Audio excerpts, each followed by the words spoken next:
Thank you very much for staying with BizCheck here on KBC Channel 1. My name is Betty Kiptum. In our second hour of the program, we want to have a conversation about the leather industry in Kenya. Are you wearing leather shoes? Are they genuine? Where did you purchase them? Do you even purchase the locally made leather shoes or even leather bags? To have this conversation with us is Elvin Isiko. He is the regional managing director of Wina Leather Care. Welcome on set. Thank you.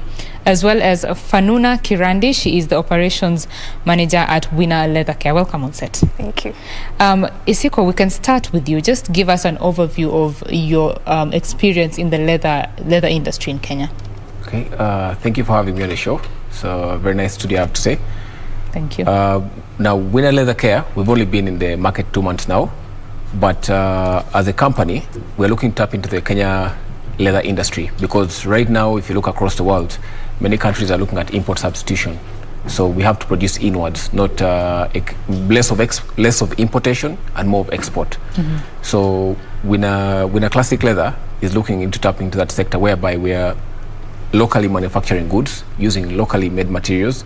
There will be a little bit of importation here and there for some of the items, because we have to match the global standards. Because if a product is made in Kenya, it shouldn't just feel like it's for the Kenyans only, but it should be able to be marketed internationally across the globe, but still feel Kenyan. So yeah, so that's where we are looking to tap into the production of leather goods, and also the refurbishment and restoration of leather. Because once you bought an item, you should be able to get the products or the after sales service as well. Just like where you have dry cleaners for the clothing, you have car washes for the cars. Yes. So now with us, we are looking into the after sales service as well. So retailing the products as well as offering the service. So in case the shoe is worn out, do you just throw it away? Do you just patch it up at home? So we'll be able to also to give you the same level of service as what the global manufacturers, like some of the designer brands, give you, but here in Kenya. So you don't have to travel to Dubai or London to do any of the stuff. Yes. When you say 2 months of operation, you need to make it clear that that's in Kenya, right? In Kenya, yes. Yes, but in total? In total, we're over 30 years old, because originally we're a Ugandan company. But as we have been retailing in Uganda, because in Uganda we are retailers of luxury wear. So as we've been retailing, we've been having many customers from Kenya. But as part of the retailing, we've been offering the after-sales service for the leather refurbishment. So that's leather refurbishment is not just shoes only, but it could be bags, belts, even leather furniture. So I mean, there could be someone watching right now and he has the private jet. He doesn't know how to look after the leather seats, or he has a nice leather sofa set at home. He doesn't know how to look after it. We have the products and we offer the service as well. Okay. So we've been doing that for 30 years in Uganda, in addition to retailing. But we kept getting many inquiries from Kenya. So we decided to bring the service to Kenya, so that people are also able to enjoy. And when Kenya is a very important economy in East Africa. It's the biggest economy. The market is definitely ready. And it's the fastest growing one of the fastest growing economies in Africa. Okay. So the conditions, I think, are right. All right. Ms. Kiradi, we shall be hearing your voice in just a little bit. We now come back to studio with our conversation on matters the leather industry in Kenya, and we are speaking with Elvin Isiko, the regional managing director of Wina Leather Care, as well as Fanuna Kiradi, the operations manager of Wina Leather Care. Kiradi, let me bring you in to just hear your voice on this. Tell us about your experience in the leather industry and how it has been. So far, you know, in the past, we used to imagine if a shoe gets worn out or gets damaged, there is no way like you can bring it back. But with what we are doing currently, it's possible. You can look at a shoe and you imagine this shoe is really bad, but you bring it to us, we try the much we can to restore it back. If it's the color that is a bit faded or something of that sort, we restore it back to its original color, or we dye it to a color that you prefer better. And we also have products that we advise you to use so that to restore the shoe, to nourish and to maintain the nice look of the shoe. Yes. Isiko, you are originally a Ugandan company. Yes. You are now making inroads into the Kenyan market. Yes. What attracted you to the Kenyan market? As I mentioned before, First of all, Kenya is the biggest economy in East Africa. It's also one of the fastest growing in Africa. And right now, if you look at the way the economy is going, there's so many changes happening, especially in the leather industry, because there's a leather industrial park that is being set up. Also, there's a lot of industrialization going on. Just as you've mentioned in the break there's nuclear energy that's being discussed. So the government is moving towards a lot in terms of industry. They're focusing a lot on industry. So I would call it like the industrial revolution in Kenya. I would call it that. So why shouldn't we be part of that space? Why shouldn't we be part of that? Because if it's going in the right direction, we should be following the money in that case. So yeah, and with Kenya is becoming a very important player in the leather industry, because if you look at some of the people who are already producing in the market, the quality is really up there.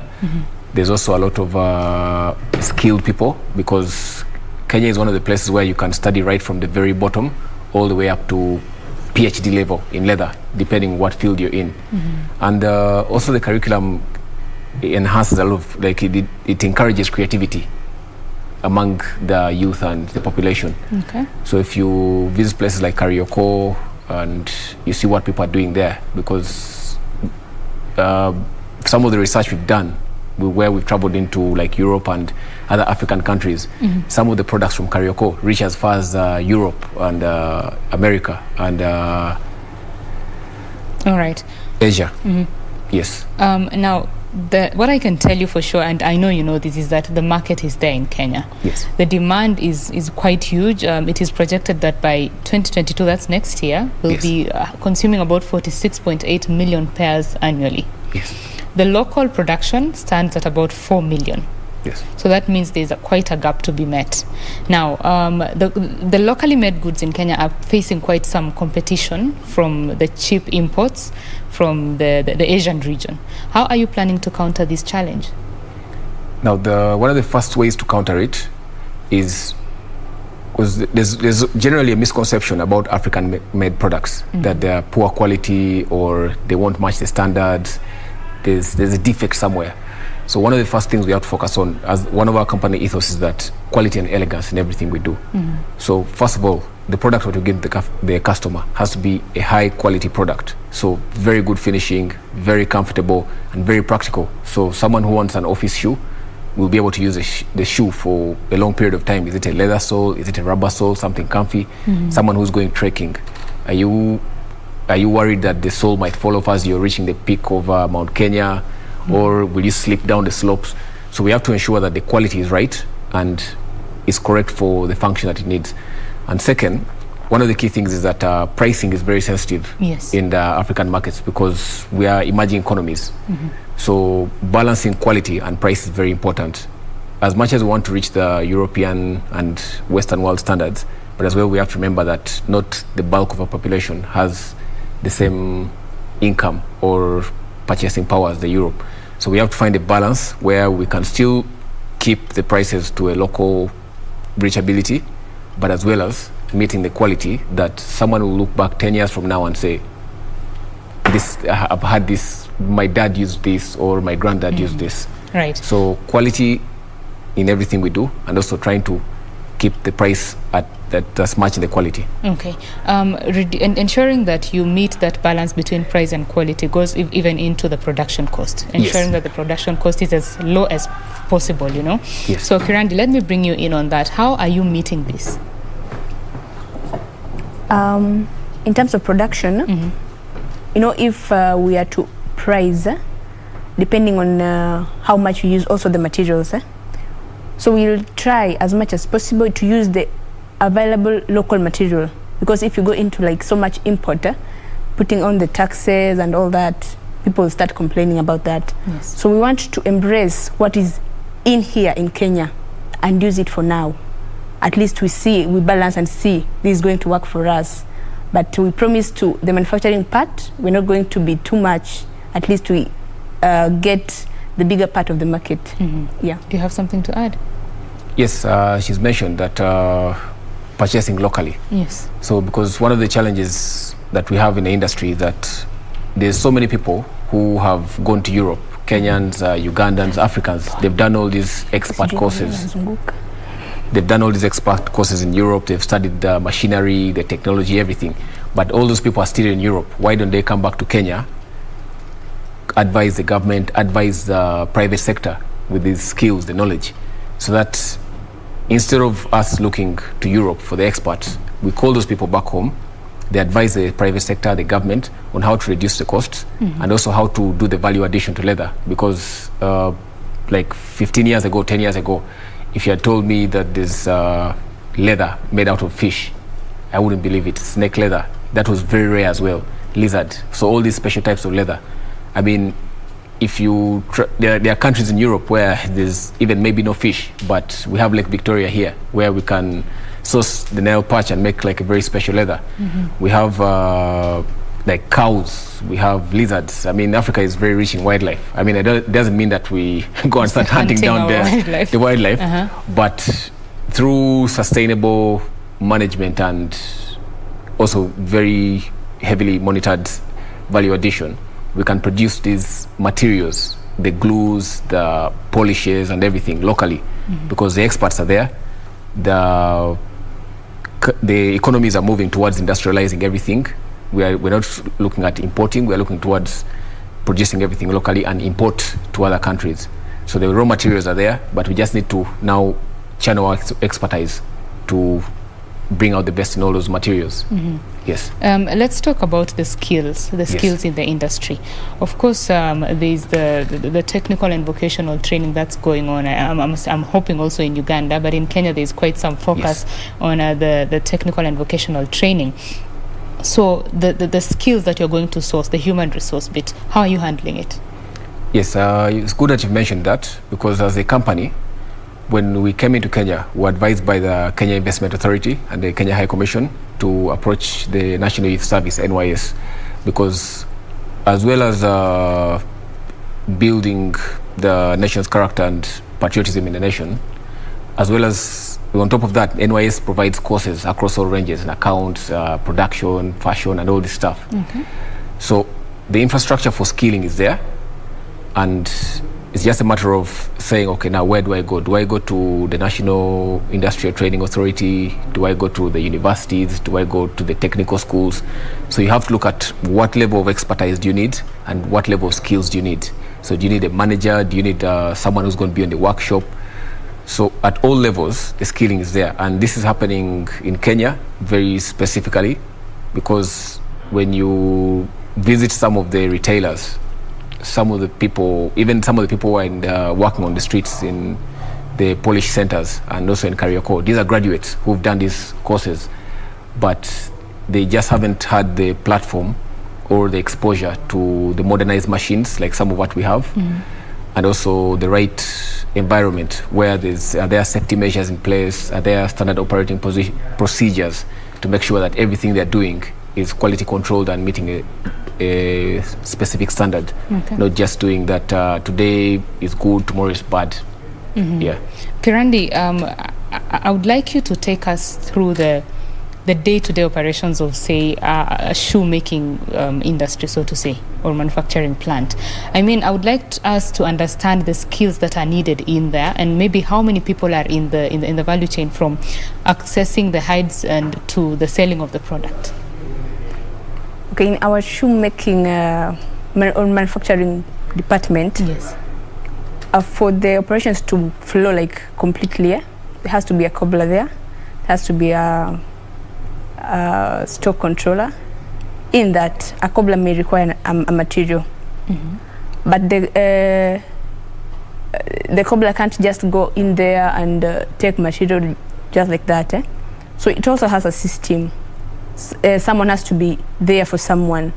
Like a cobbler comes, requests for material, the stock controller is there, and also I as stock controller, there are some things I don't know about cobbler, so I get to learn from the cobblers also. You get this shoe, this is how it's supposed to be done, this is how it's supposed to be done. Currently in the operations we are 5 in total. You get 2 cobblers, 1 cashier, and get maybe 2 stock controllers or 1. So in there we work together, because for an operation to occur or a repair to take place, all of you have to be there. All of you have to be accountable of what is happening, in that you can explain to someone, this is what is happening here. So all of us have to be accountable. All of us have to be there to help each other in the process. Yeah. And throughout this process, maybe on average, how many, say, pairs of shoes do you work on or produce in a day? In a day, we get even 30 clients in a day, 30 clients, depending, but the minimum is 30 in a day. Right. We only not deal with the shoes, even bags, belts, anything leather. Right. Yeah. So someone can maybe requisition you to do something for them. Yes. Okay. And Isiko, when you're now dealing with the manufacturing itself, take us through the journey of starting, the starting place, maybe even in Uganda. And if someone is watching and would like to get into that space, what do they need to have? One of the skills, okay, I wouldn't call it a skill, but first of all, it's the passion, because leather is very diverse. As an industry, we're only still at the tip of the iceberg. Yes. There's so much to do. There's leather being produced from all sorts of materials. Even now we have what we call faux leather, or pleather, as is commonly known, the fake leather. So there's still so much to explore, but it needs a passion, someone who's willing to explore and see what opportunities are there. Then second, you need to also invest a lot in research, because one of the key things that sets brands aside from each other is that the amount of research. Because if you look at some of the most expensive brands today, they have over 100 years of research. So over 100 years of research can't compare to someone who's done only 10 years research, because these guys have built a knowledge bank where they know where to source leather, what animal. Because when you look at, for example, some manufacturers, they even source, for example, like crocodile leather. You can't just walk into like the River Nile and just shoot a crocodile and pick it up here. It's illegal. No, this is some of the most heavily regulated leather. So you need to invest in research. Make sure that you're getting the leather from the right sources. The leather is being processed in the right way. For example, one of the trends right now is vegetable tanned leather, which is organic. It's not toxic as much as in the past, where they used to use a lot of synthetic materials. So a lot of research in sourcing the materials, sourcing the inputs. Then also you look at the skills. If you're going to be making shoes, what skills do you need? If you're going to be making bags, what skills do you need? If you're looking into furniture, what skills do you need? Do I need to go all the way to PhD? Do I need to go at diploma? Do I need to go up to university? And some of these skills as well, it doesn't necessarily mean that someone has to go to university. I mean, if you have the passion, there's YouTube videos, YouTube tutorials. There's so many, like with the world today, especially in this time of Corona, where we're having lockdowns and we're having like this start and stop kind of mechanism. If you're sitting at home, just jump onto YouTube, watch some tutorials. The advantage is that also in the market, there's places where they sell this equipment, the materials, the machinery. So I can just simply walk down to one of the markets, pick up some sewing needles, threads, and start practicing gradually. Because personally myself, during my time in school, I've had the opportunity to learn some sewing, some crafts. So some of these skills, I still have them. And if I'd chosen to pursue that as a passion, maybe I could be at same level as one of the luxury brands. But first is the passion, then we invest in research, and also sourcing the right places. Because in the world today, in the past we used to look so much to Europe for everything. Anything you want, Europe. But now in Asia, they are producing as well. Even in Africa, because Kenya has very nice tanneries, I have to say. So the leather is here as well. The equipment is here as well. It's just a few things here like zips, accessories like buttons, which are not being produced. So those you have to import. But if there's something you can do within the locally produced materials, then why not start? Okay. Yes. And how capital intensive is it? Capital intensive, in terms of capital, it depends what level. But if you're looking at a huge scale, for example, now like ourselves, you have to look outwards into like Europe and China, and you do like a hybrid of machinery and equipment and some materials. But if you're someone sitting at home, you have a small workshop, you can just simply wake up today and decide, let me visit the tanneries. What leathers do they have? What colors can they give me? Let me visit a glue manufacturer. Let me visit a polish manufacturer. Let me visit the guys who are retailing the equipment. So depending at the level you're coming in, if you're looking at a big level, obviously some of the machines can be produced here locally. So you have to import the machinery, but the skills are already there in the market. So the investment is very big, but also it's something that's worthwhile because of the, as you mentioned, there's still a huge gap in the market. But for the person sitting at home, they can simply just say, let me just wake up in the morning, or like a Saturday or a Sunday. Let me visit the workshops. Let me visit the retailers, see what they have. Okay. Yes. Kiradi, you are in charge of sourcing the stock. Yeah. There has been a challenge in Kenya on the quality of the hides and skins that we have because of problems that stem from the livestock industry, really, not because of the issues in the hides and skins part, yeah? So how do you make sure that you're getting the best of what there is? We have experts who help us in evaluating. So we just don't go out there to get just anything for our company. We have experts who advise, who also go into deeper into the markets to help us to know what we have to get for our company in terms of manufacturing and repairing part. Yes. So it's you're saying that it's something that you just can't wake up and go and start taking any hides and skins and do your shoes. Because eventually everything has a counterfeit. Even leather can have a counterfeit. But we take some time, research on it, also try out, have some trials and see the outcome before taking them out to our clients. Yeah. Right. So, Isiko, for the Kenyan policy or the environment, the business environment, what do you think about it?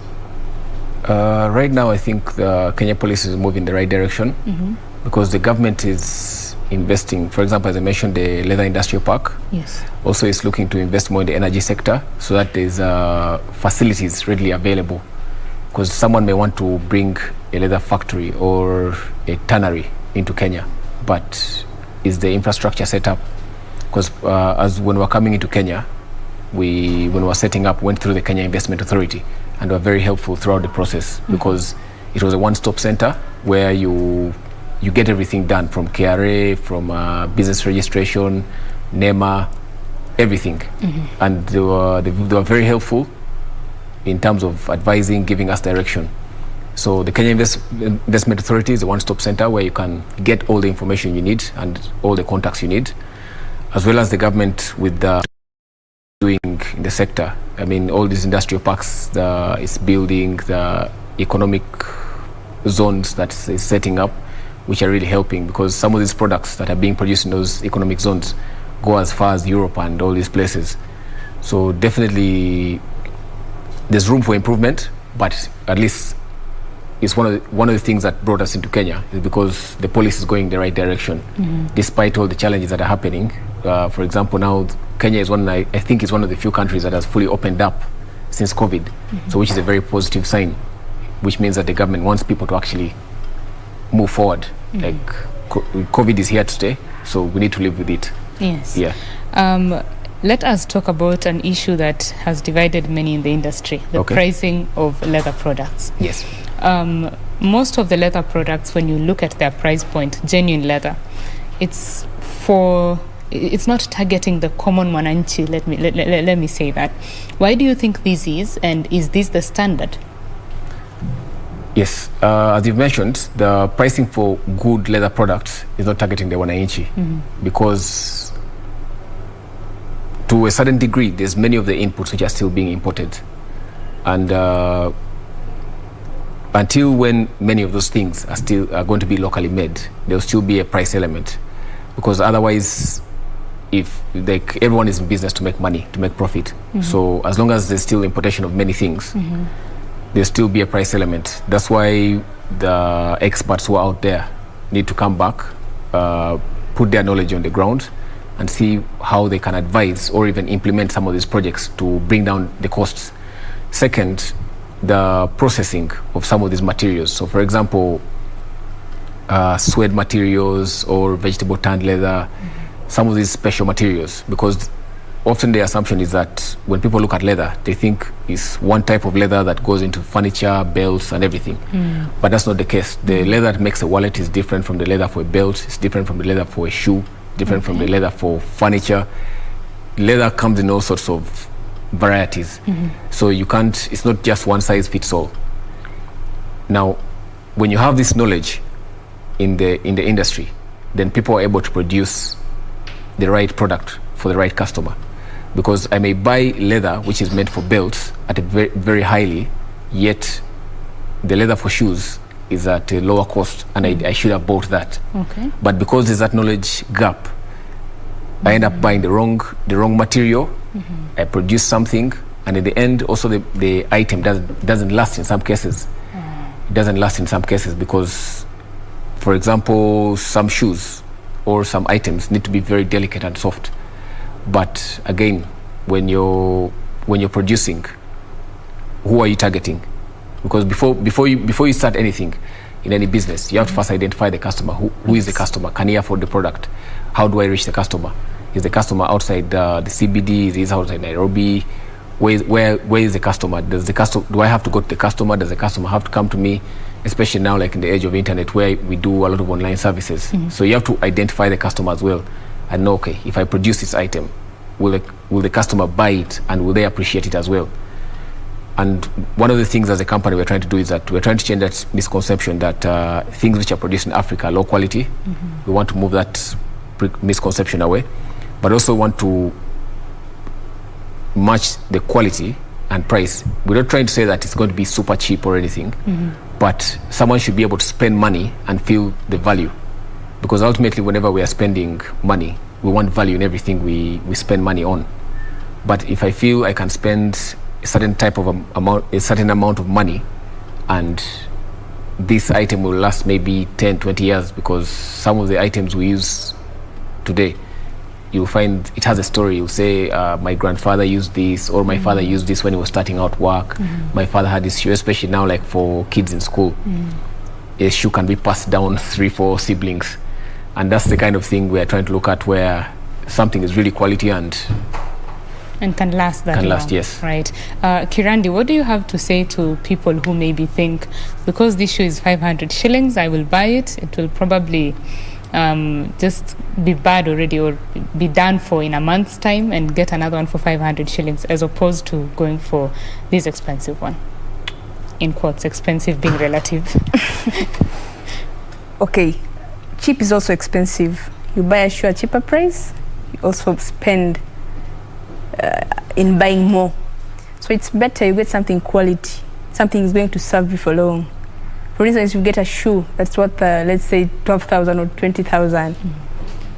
At a point, you'll just have to change maybe the sole or the half sole, or maybe the color, do some restoring, and the shoe is good to go. Still, I can pass the shoe to my daughter or to my son or whoever, provided like you maintain the shoe. Shoes is also, it's all about maintaining, taking care of the shoe. As much as we put time in our hair, on our hair, nails and all that, also the shoe deserves the same.